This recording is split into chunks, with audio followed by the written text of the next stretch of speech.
कथाक्रम में। हमारे स्कूलों में बढ़ चढ़ कर करके वेस्टर्न कल्चर के प्रोग्राम्स को मनाया जाता है, पर गीता जयंती का उत्सव नहीं मन रहा होगा आज स्कूलों में। सारे स्कूलों में क्रिसमस की तैयारी होती है, और तैयारी ऐसी नहीं होती है। 15 दिन पहले से बच्चों से कहा जाता है चार्ट बना के लाओ, डायग्राम्स बना के लाओ, ये बना के लाओ, क्रिसमस की तैयारियां करो, बाहर फॉन्ट्स बनाओ, मैरी क्रिसमस। बच्चे जो हैं वो रेड कलर के कैप पहन के आएंगे, फिर एक टीचर सेंटा क्लॉज बन करके आएगा, वो सारी क्लासेस में जाएगा। अब बचपन से बच्चों ने वो देखा है तो वो कैसे भूल जाएंगे? इसमें एक कारण और है। हम लोग अंग्रेजी कैलेंडर का पालन करते हैं। आप कभी, हमारे बगल में एक देश है नेपाल, वहां गए हैं? नेपाल में जाइए, नेपाल में अंग्रेजी कैलेंडर नहीं पालन होता। वहां आप किसी व्यक्ति से पूछेंगे कि आज क्या है, तो वो तिथि बताएगा। आज ये तिथि है, आज ये मास चल रहा है। आप किसी से पूछेंगे तुम्हारा जन्मदिन कब आता है, वो आपको ये नहीं बोलेगा कि 11 जनवरी को आता है या आदि, वो अपने तिथि के अनुसार बनाएगा। श्रावण कृष्ण नवमी ऐसे बोलेंगे नेपाल के लोग।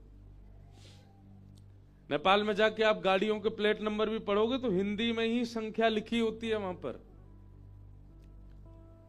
हम लोग किस बात की आजादी मानते हैं अपनी, कि हम आजाद हो गए? हम आज तक तो वही सब पालन कर रहे हैं जो अंग्रेज देके गए। अब गीता जयंती हर दिन, हर वर्ष बदलती है। क्यों? क्योंकि वो दिन के आधार पर नहीं, तिथि के आधार पर है। अब तिथि जानते होंगे तो बच्चों को पता होगा ना। लेकिन हमारी प्रार्थना है, माता पिता तो आजकल भोले हो गए बेचारे, वो तो नहीं बदलाव कर सकते बच्चों में, पर बहुत बड़ा प्रभाव पड़ता है। हमने अनुभव किया है स्कूल में होने वाली एक्टिविटीज का बच्चों पर। अभी एक जलंधर नहीं, लुधियाना का एक स्कूल था, उस स्कूल के सारे बच्चों को टूर पर लेके आए वृंदावन, और वृंदावन लेकर के आए, पूरे रास्ता कथा सुनाते लाए, कीर्तन सुनाते लाए, वृंदावन में लाकर के संतों के दर्शन कराए, हमारे पास भी लेके आए बच्चों को। देख करके अच्छा लगा।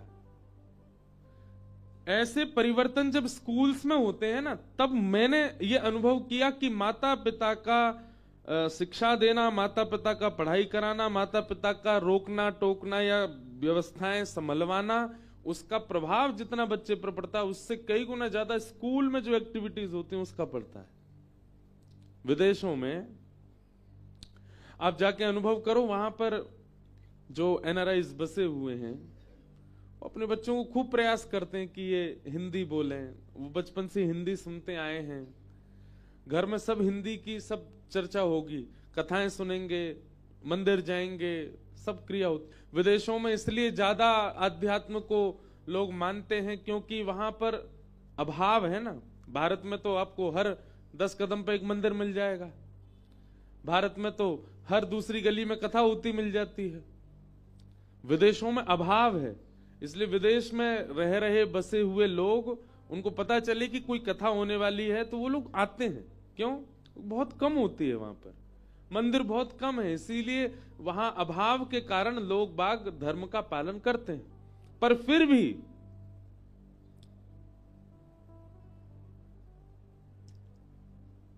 वहां बसे हुए लोग अपने बच्चों को नहीं संभाल पाते।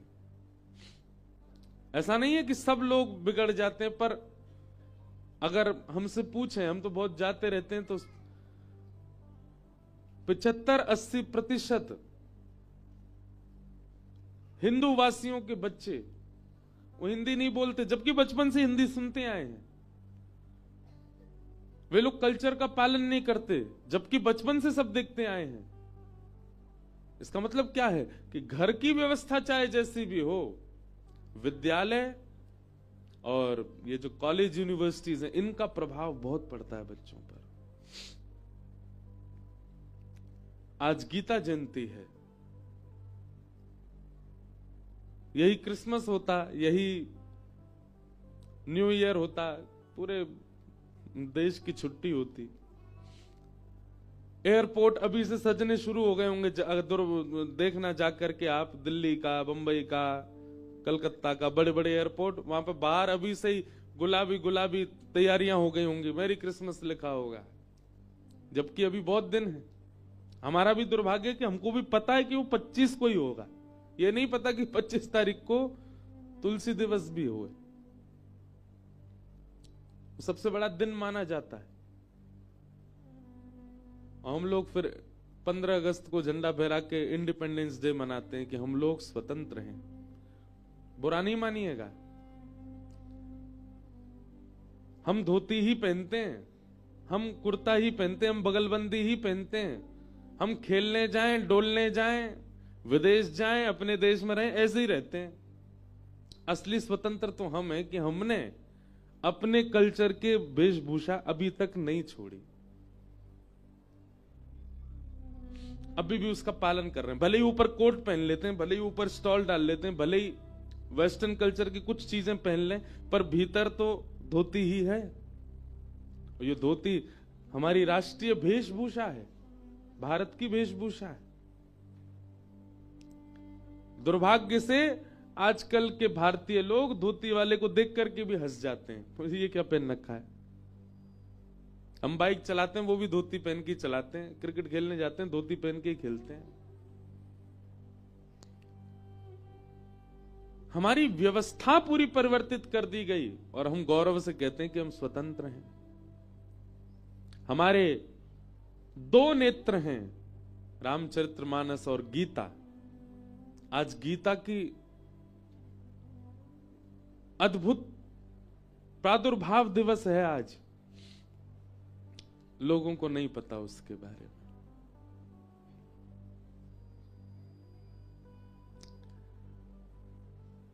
तो हमारी प्रार्थना है, जितने भी अगर यहां कोई टीचर बैठे हैं, जितने भी स्कूल्स हैं भारत के, क्योंकि कॉलेज में भी परिवर्तन करने से कोई फायदा नहीं है।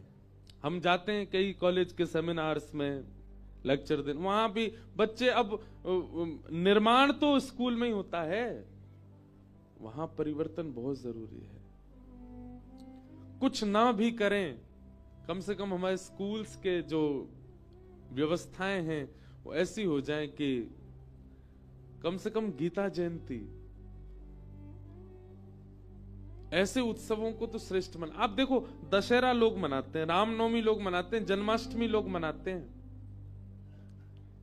वह सब मनाना, आप ठाकुर जी का जन्मोत्सव मना रहे हो, आप विजयदशमी उत्सव मना रहे हो, आदि आदि मना रहे हो, पर इन सब को मनाने का कारण क्या है? वो तो गीता में लिखा है ना, उसका उत्सव तो मनाना आवश्यक है। एक प्रकार से यदि मैं कह दूं तो कोई अतिशयोक्ति नहीं। गीता जयंती का मतलब किसी ग्रंथ की जयंती नहीं है। गीता जयंती मतलब शब्द रूपी कृष्ण की जयंती है।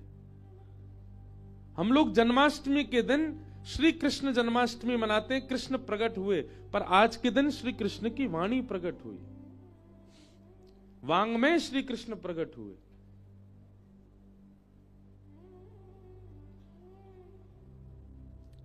इसलिए हमारी प्रार्थना है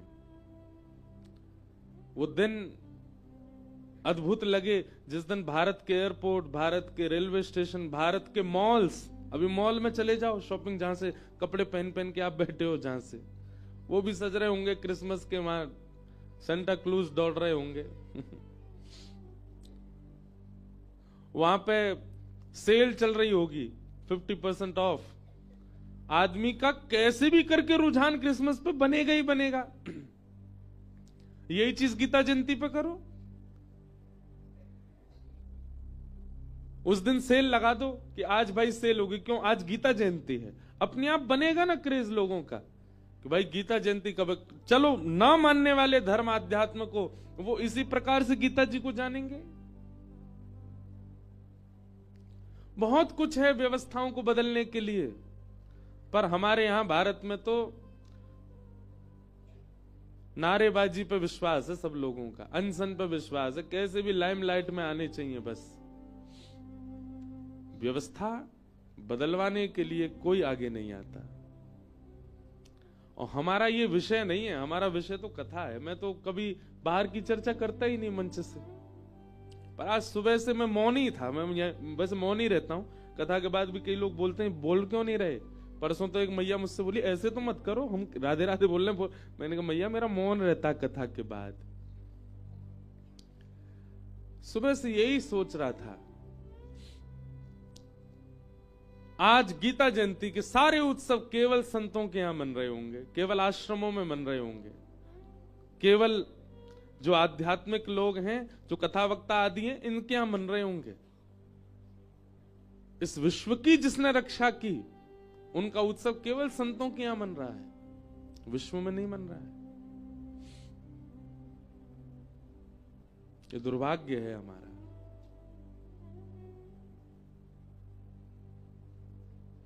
इसलिए हमारी प्रार्थना है, माता पिताओं से तो नहीं कह सकते, नहीं बदलेंगे माता पिता, वो बेचारी अपनी तरफ से बहुत कर रहे हैं कोशिश।